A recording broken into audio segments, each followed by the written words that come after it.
네, 반갑습니다. 사이트명 부동산 다파라 이진수 소장입니다. 오늘은 말도 많고 탈도 많은 임대차 3법에 대해서 설명을 드리겠습니다. 끝까지 봐주시고 참고해 주시길 바랍니다.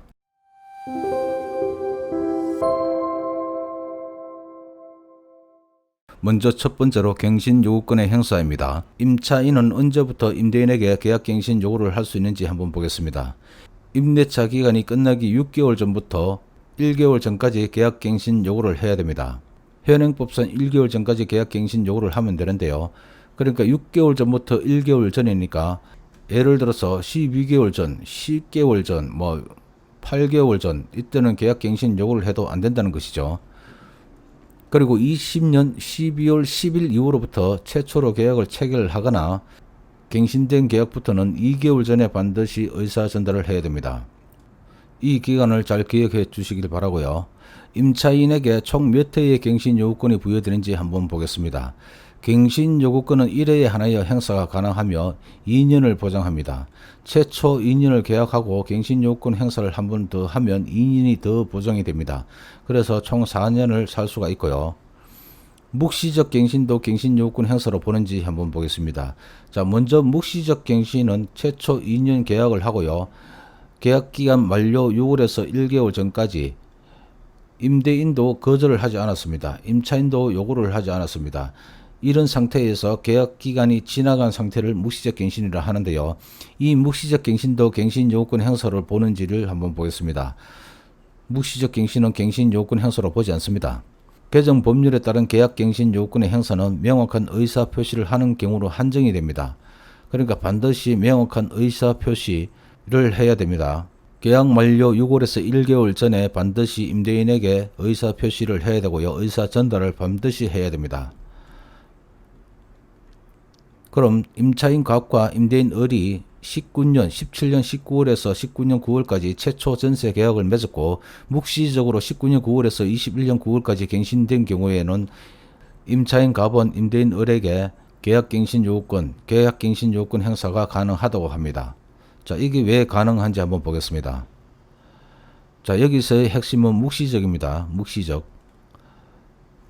최초 전세 계약을 맺었고 묵시적으로 계약 갱신이 된 상태입니다. 자, 볼게요. 묵시적 갱신은 갱신 요구권 행사로 보지 않습니다. 그러니까 여기는 묵시적으로 갱신이 되었기 때문에 계약 갱신 요구권을 사용을 하지 않았습니다. 그리고 계약 갱신 요구권은 1회에 하나여 2년을 보장을 받을 수 있습니다. 1회에 하나여 계약 갱신 행사가 가능합니다. 그럼 여기서 계약 갱신 요구권을 행사를 하지 않았기 때문에 이 묵시적 갱신은 계약 갱신 요구권의 행사로 보지 않고 1회에 하나여 계약 갱신 요구권을 행사를 할 수 있으니까 여기에서는 임차인은 임대인에게 계약 갱신 요구권을 행사를 할 수 있다는 것입니다. 그래서 최대 6년까지도 살 수가 있습니다. 법 시행 시 잔존 기간만 있으면 모두 갱신 요구를 할 수 있는지 한번 보겠습니다. 자, 먼저 잔존 기간을 한번 보시겠습니다. 이 잔존 기간이라 하면 현행법상 1개월 이상입니다. 그리고 20년 12월 10일 이후부터는 2개월 이상이 남아 있어야 됩니다. 자, 잔존 기간만 남아 있으면 모두 갱신 요구를 할 수 있습니다. 자, 기존 계약의 연수와 상관없이 앞에 8년을 하든 10년을 하든 6년을 하든 앞에 계약 기간은 상관이 없습니다. 연수에 상관없이 1회에 2년에 갱신권을 부여를 합니다. 그리고 법 시행 이후에 계약 기간이 만료가 되는 경우를 한번 보겠습니다. 임대인이 계약기간 만료 6개월 전부터 1개월 전까지 임차인에게 계약갱신 거절을 했습니다. 그리고 법 시행 전에 제3자와 새로운 임대차 계약을 맺은 경우입니다. 이때도 임차인이 계약갱신 요구권을 행사할 수 있는지를 한번 보겠습니다. 결론부터 말을 하면 불가능합니다. 자, 왜 불가능한지 한번 보겠습니다. 이번 개정 법률은 존속 중인 계약에도 계약갱신 요구권을 부여를 합니다. 그러나 법적 안전성을 위해서 제3자와 계약이 선체결된 경우에는 예외적으로 계약갱신 요구권을 부여하지 않는 부칙 적용례를 두고 있습니다. 자, 여기서 핵심은 법 시행 전에 제3자와 새로운 임대차 계약을 맺은 겁니다. 법 시행 전에 새로운 임대차 계약을 맺었기 때문에 현재의 임차인은 계약갱신 요구권을 행사를 할 수가 없습니다. 다만 임대인이 법 시행 이전에 제3자와 계약을 체결했다는 사실을 명시적으로 입증을 할 수 있어야 됩니다. 자, 임대차 계약서를 썼으면 임대차 계약서가 있다든가, 그리고 계약금을 받았으면 계약금을 받았다는 입증을 해야 되고요. 명시적으로 입증을 할 수 있어야 됩니다. 임대인이 법 시행 이후에 제3자와 계약을 체결한 경우에는 계약갱신 요구권이 부여가 됩니다. 자, 법 시행 이후에 제3자와 계약을 체결한 경우에는 현재 임차인이 계약갱신 요구권이 부여가 됩니다. 임대인이 제3자와 계약 체결을 이유로 임차인의 계약갱신 요구를 거절을 할 수가 없습니다. 자, 여기서 핵심은 법 시행 이후에 제3자와 계약을 체결한 경우입니다. 임대인이 계약 만료 6개월 전부터 1개월 전까지 임차인에 대해서 계약갱신 거절만 한 경우에 계약갱신 요구를 할 수 있는지 한번 보겠습니다. 자, 여기서 핵심은 임대인이 계약갱신 거절만 한 경우입니다. 계약갱신 거절만 한 경우라 하면 계약갱신 거절만 해놓고 새로운 임차인이 없고, 그리고 계약금을 받은 적도 없고, 그리고 제3자와 계약도 하지 않았습니다. 계약서도 없습니다. 이때는 당연히 계약갱신 요구를 할 수가 있습니다. 임대인이 계약 만료 6개월 전부터 1개월 전까지 기간에 임차인과 합의를 통해 이미 계약을 갱신한 경우에도 개정 법률 5% 임대료 정액 상한 적용에 따른 계약갱신 요구를 할 수 있는지 한번 보겠습니다. 자, 이게 무슨 말이냐 하면은 임대인과 임차인이 합의를 의해서 1억에 있던 전세를 합의를 통해서 10%를 올렸습니다. 10%를 올려서 1억 천에 합의를 해서 계약갱신을 했습니다. 자, 이때도 5% 정액 상한 적용에 따른 계약갱신 요구를 할 수 있는지를 말하는데요. 당연히 가능하다고 합니다. 다만 임차인은 임대인과 갱신한 계약을 유지하고 이미 합의한 계약갱신을 유지를 하고 해당 계약의 계약기간 만료 시점에 계약갱신 요구권 행사를 할 수가 있다고 합니다. 자, 이게 무슨 말이냐 하면 이미 합의를 해서 10%를 올려줘서 계약갱신을 했습니다. 그 계약을 갱신한 계약을 유지를 하고 해당 계약의 계약 만료 시점에 계약갱신 요구권을 한 번 더 할 수 있다는 것이죠. 자, 임차인 각과 임대인을이 18년 9월부터 20년 9월까지 최초 전세 계약을 맺었고 20년 6월에 상호간 합의로 20년 9월부터 22년 9월까지 갱신을 실시하면서 임대료 8%를 정액을 했습니다. 자, 이때 5%로 다시 돌려받을 수 있냐는 얘긴데요.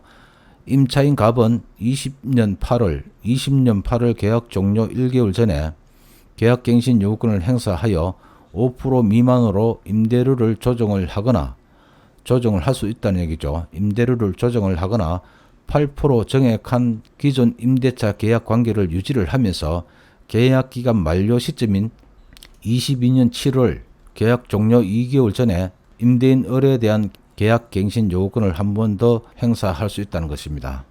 계약갱신 청구권 행사 시 임차인은 무조건 2년을 거주를 해야 하는지 한번 보겠습니다.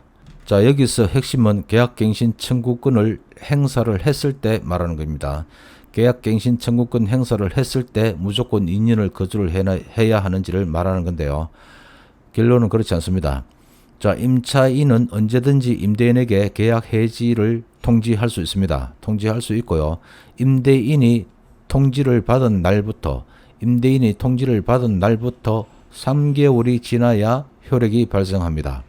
자, 이 3개월이 지나야 효력이 발생한다는 것은 이 3개월이 지나야 보증금을 돌려받을 수 있다는 얘기입니다. 임차인은 계약 해지를 통보를 하더라도 계약 만료 전이라면 3개월간 임대료를 납부를 해야 됩니다. 당연한 말씀이겠죠. 그럼 이제 갱신 거절을 할 수 있는 사유를 한번 보겠습니다. 반대로 임차인이 주의할 사항이겠죠. 자, 임대인이 갱신을 거절을 할 수 있는 경우는 어떤 것들이 있는지 한번 보겠습니다. 임차인이 2기의 차임액에 해당하는 금액에 이르도록 차임을 연체한 사실이 있는 경우 임대인은 계약 갱신을 거절할 수 있습니다. 임차인이 1월 2일분 월세를 연속하여 연체를 한 경우, 그럼 2기의 차임이겠죠. 계약 갱신 거절을 할 수 있고요. 자, 1월에 연체 후에 2월과 3월에 지급을 하였습니다. 그리고 다시 4월에 연체를 했습니다. 이것 또한 1기, 2기의 차임이 연체가 되었기 때문에 계약갱신 거절을 할 수 있습니다. 다시 한번 말씀을 드리면 임차인이 2기의 차임액에 해당하는 금액에 이르도록 차임을 연체한 경우를 한번 다시 설명을 드리겠습니다.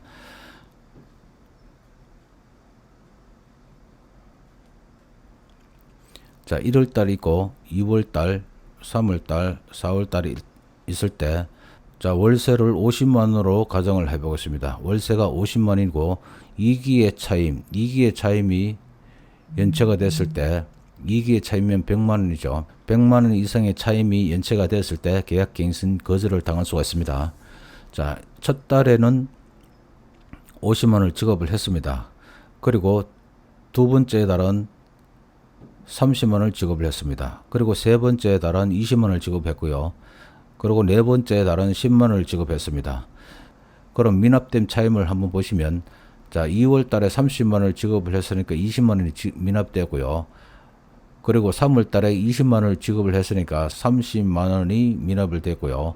그리고 4월 달에 10만원을 지급을 했으니까 40만원이 미납이 됐습니다. 그러면 50만원 그리고 90만원입니다. 전체 미납된 차임이 90만원입니다.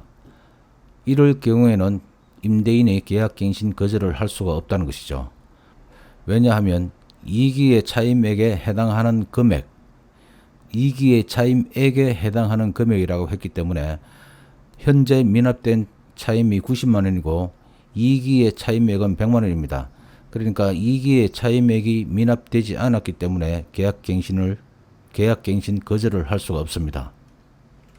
그리고 임차인이 거짓이나 그 밖에 부정한 방법으로 임차를 한 경우 임차인이 허위의 신분 그리고 주민번호, 이름이나 주민번호로 허위로 계약한 경우 당연의 계약갱신 거절입니다. 주택 본래 용도가 아닌 불법 영업장 등 목적으로 임차를 한 경우 원래 주택 용도로 사용을 하지 않고 불법 도박장 등으로 사용을 했을 경우는 당연의 갱신 거절입니다. 서로 합의에 의하여 임대인이 임차인에게 상당한 보상을 제공한 경우 이건 합의를 했으니까 당연한 거고요. 임대인이 임차인에게 소정의 보상 등을 실제로 제공을 해야 됩니다. 말만 합의를 하는 게 아니고 실제로 제공을 하고요. 그리고 실제 제공을 하지 않거나 합의가 되지 않는 일방적인 보상은 제외됩니다. 자, 합의를 하지 않고 임차인과 합의를 하지 않고 임대인의 일방적인 합의, 임대인의 일방적인 보상은 계약갱신 거절을 할 수가 없습니다. 임차인이 임대인의 동의 없이 목적주택의 전부 또는 일부를 전대를 한 경우 임차인이 임대인의 동의 없이 전전세를 준 경우를 말하는 것입니다. 임대인의 동의 없이 전대를 하여 타인으로 하여금 목적주택을 사용, 수익하게 한 경우는 당연히 계약갱신 거절입니다. 임차인이 임차한 주택의 전부 또는 일부를 고의나 중대한 과실로 파손한 경우 계약갱신 거절입니다. 임차주택의 전부 또는 일부를 임대인 동의 없이 무단 정축, 개축 또는 개조하거나 고의로 파손한 경우 그리고 임차인의 중과실, 화재로 주택이 파손된 경우 계약갱신 거절입니다. 자, 여기서 중요한 것은 임대인의 동의입니다. 임대인의 동의를 받고 안 받고의 차이가 상당히 크니까 반드시 임대인의 동의를 받고 행위를 하시기를 바랍니다. 임차한 주택의 전부 또는 일부가 멸실되어서 임대차 목적을 달성하지 못할 경우에 계약갱신 거절을 할 수 있고요. 주택의 전부 또는 일부가 멸실되어 주거 기능을 상실할 때는 임차인도 있을 수가 없겠죠. 임대인이 다음 항목의 어느 하나에 해당하는 사유로 목적주택의 전부 또는 대부분을 철거를 하거나 재건축을 하기 위하여 목적주택의 점유를 회복할 필요가 있는 경우 임대차 계약 체결 당시 공사 시기 및 소요기간 등을 포함한 철거 또는 재건축 계획을 임차인에게 구체적으로 고지를 하고 그 계획에 따르는 경우는 계약갱신 거절을 할 수 있습니다. 반대로 생각해서 임차인에게 구체적으로 고지를 하지 않고 계획에 따르지 않는 경우는 계약갱신 거절을 할 수가 없습니다. 주택이 노후, 훼손 또는 일부 멸실되는 등 안전사고의 우려가 있는 경우는 살고 싶지가 않겠습니다. 다른 법령에 따라 철거 또는 재건축이 이루어지는 경우, 재개발이나 재건축 등으로 철거가 이루어지는 경우는 계약갱신 거절을 할 수 있습니다. 그리고 집주인을 포함한 자기 부모나 자기 가족 등이 목적주택에 실제 거주를 하려는 경우는 계약갱신 거절을 할 수 있습니다. 그 밖에 임차인이 임차인으로서 의무를 현저히 위반하거나 임대차를 계속하기 어려운 중대한 사유가 있는 경우 계약갱신 거절을 할 수 있습니다. 임대인의 동의 없이, 이 동의가 상당히 중요합니다. 임대인의 동의 없이 인테리어 공사를 하거나 원상 회복이 불가능한 정도로 인테리어 공사를 한 경우 계약갱신 거절을 합니다. 임대인이 목적주택에 실제 거주하려고 하려면 어떻게 해야 되는지 한번 보겠습니다. 임차인에게 직접 거주의 필요성을 계약 만료 6개월 전부터 1개월 전까지 기간에 통보를 하고 입주를 해야 됩니다. 주인이라고 통보를 안 하고 입주를 할 수는 없습니다. 주인이라도 계약 만료 6개월 전부터 1개월 전까지 임차인에게 통보를 하고 입주를 해야 됩니다. 임대인의 직접 거주 사유가 허위인 경우에 어떻게 하는지 한번 보겠습니다. 그러니까 집주인이 들어와서 살겠다고 해놓고 들어와서 살지 않는 경우에 어떻게 하는지 한번 보겠습니다. 임차인은 개정 법률에 따라 손해배상을 청구할 수 있습니다. 첫째로 임대인과 임차인 간의 손해배상 예정액이라 하는 것은 서로 합의를 한 것이겠죠. 합의를 했을 때는 합의대로 하면 되고요.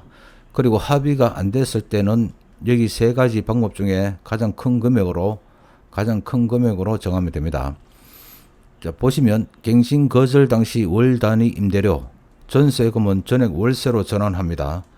법정 전환율은 4%입니다. 거기에서 3개월분에 해당하는 금액입니다. 자, 예를 들어서 한번 해보겠습니다. 갱신 거절 당시의 월 단위 임대료를 한번 해보겠습니다. 자, 계약 거절 당시에 보증금 3억으로 있었습니다. 자, 이 보증금 전세금은 전액 월세로 전환을 해야 됩니다. 전액 월세로 전환하기 위해서는 3억 곱하기 4%. 자, 3억 곱하기 4%는 1200만 원입니다. 1200만 원을 12개월로 나누게 되면 월 100만 원이 되는 거죠. 월 100만 원입니다. 그럼 월 100만 원에 3개월 분이니까 100만 원에 곱하기 3개월 분이니까 300만 원이 되겠죠. 그리고 임대인이 새로운 임차인에게 임대하여 얻은 월 단위 임대료에서 빼기 갱신 거절 당시 월 단위 임대료의 2년분입니다. 2년분에 해당하는 금액을 배상을 해야 되는데요. 자, 이게 무슨 말인지 한번 보겠습니다. 자, 갱신 거절 당시에 보증금 3억으로 있었습니다. 그리고 새로운 임차인에게 임대하여 얻은 월 단위 임대료, 새로운 임차인에게 3억 3천의 전세로 임대를 줬습니다. 그럼 이 3억 3천을 월세로 전환을 해보겠습니다. 자, 3억 3천 곱하기 4%를 하게 되면 1320만 원이 나옵니다. 1320만 원을 나누기 12로 하면 110만 원이 되죠. 110만 원이 됩니다. 그럼 여기서 갱신 거절 당시 월 임대료가 100만 원이었습니다. 새로운 임차인에게 임대하여 얻은 월 단위 임대료가 110만 원이었습니다. 그럼 이 110만 원에서 빼기 100만 원을 하게 되면 차액이 10만 원이 됩니다.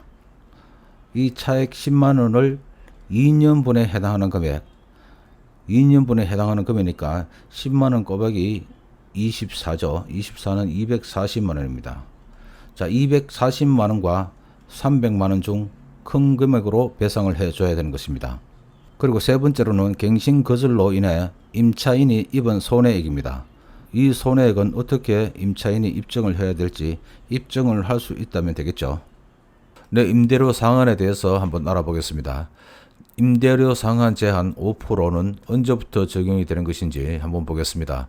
임대료 제한은 존속 중인 계약에서 임대료를 증액을 하거나 계약 갱신 청구권 행사를 하는 경우에만 적용을 할 수 있습니다. 임대인이 요구하면 5%를 무조건 올려주어야 하는지 한번 보겠습니다. 5%는 임대료를 증액을 할 수 있는 상한일 뿐입니다. 임대인과 임차인은 그 범위 내에서 얼마든지 협의를 통해서 임대료를 정할 수가 있습니다. 지자체가 5% 이내에서 조례로 달리 정할 수 있는데 지역별로 달라지는 임대료 상한은 언제 마련되는지요? 지자체가 별도로 정하지 않으면 5%가 적용이 되고요. 지자체가 별도로 5% 이내에서 설정이 가능합니다. 계약갱신 청구권 행사 시 전세를 월세로 전환이 가능한지 한번 보겠습니다. 개정 법률상 갱신되는 임대차는 전 임대차와 동일한 조건으로 다시 계약된 것으로 봅니다. 그래서 전세를 월세로 전환할 때는 임차인의 동의가 반드시 필요합니다. 임차인의 동의가 없으면 전세에서 월세를 전환할 수가 없습니다. 다만 동의에 의해서 전환을 하는 경우에는 주택임대차보호법 7조 2에 따른 법정 전환율이 적용이 됩니다. 근데 이제 집 주인이 변경이 되었을 때 어떻게 되는지 한번 보겠습니다. 계약갱신 청구권 제도가 도입이 되는 경우 임차인이 거주하고 있는 주택은 매도를 할 수 없는지요? 당연히 매도를 할 수 있습니다. 임차 중인 주택의 매도는 아무런 영향 없이 가능합니다. 자, 계약갱신 청구권이 제도가 도입이 됐든 안 됐든 내 집을 내 마음대로 파는데 제한이 있으면 안 되겠죠. 당연히 아무런 영향이 없습니다. 법 시행 이전에 집 주인이 바뀌고 기존 임차인이 계약 만료 6개월 전부터 1개월 전까지 계약갱신 요구가 가능한지 한번 보겠습니다. 자, 이것도 마찬가지로 법 시행 이전이든 법 시행 이후든 집 주인이 바뀐 것은 계약갱신 요구권과 아무런 영향이 없습니다. 무조건 가능합니다. 법 시행 이전에 집 주인이 바뀌고 바뀐 집 주인이 직접 거주를 희망하는 경우 기존 임차인의 계약갱신 요구를 거절할 수 있는지를 한번 보겠습니다. 네, 이것도 마찬가지로 집 주인이 바뀌고 안 바뀌고는 상관이 없습니다. 집 주인이 수십 번을 바뀌어도 집 주인이 직접 거주를 희망하는 경우에는 기존 임차인의 계약갱신 요구는 거절할 수 있습니다. 당연히 거절할 수 있습니다. 다만 계약 만료 6개월 전부터 1개월 전까지 갱신 거절의 의사표시를 하여야 합니다. 아무리 집주인이라도 계약 만료 6개월에서 1개월 전까지는 갱신 거절의 의사표시를 하여야 됩니다. 갱신 거절의 의사표시가 없으면 묵시적 갱신으로 넘어갑니다. 이제 마지막으로 두 가지 사례에 대해서만 한번 짚어보겠습니다. 첫 번째는 한 집에서 4년을 전세로 살고 계약이 만료되었습니다. 그래서 새로운 집으로 전세로 들어갔습니다. 새로운 집으로 전세로 들어가려고 하는데 5% 상한제를 적용을 받을 수 있는지 한번 보겠습니다. 자, 결론부터 말하면 아닙니다. 새로 얻은 집에 대해 새로 하는 계약은 백지 상태라고 보시면 됩니다. 5% 상한제는 기존 임대인에게 해당이 되는 상황입니다. 그래서 새로 얻은 집에 새로 하는 계약은 백지 상태입니다. 그리고 법 시행을 앞두고 기존 세입자에게 임대인이 기존 세입자에게 계약 해지 통보를 하는 내용 증명을 보냈습니다. 효력이 있는지 한번 보겠습니다. 법 시행 시점을 기준으로 해서 1개월 이상 계약 기간이 남아 있다면 집주인이 법 시행 전에 계약 해지를 통보했다 하더라도 세입자가 계약 연장 요구를 할 수 있습니다. 계약 갱신 요구를 할 수 있다는 거죠. 이 경우에 내용 증명에 효력은 없습니다. 단 1개월 이상 계약 기간이 남아 있어야 됩니다. 네, 이렇게 해서 임대차 3법에 대해서 완벽하게 정리를 해드렸습니다. 조금이라도 도움이 되었으면 구독과 좋아요 꼭 챙겨주시길 바랍니다. 끝까지 봐주셔서 대단히 감사합니다.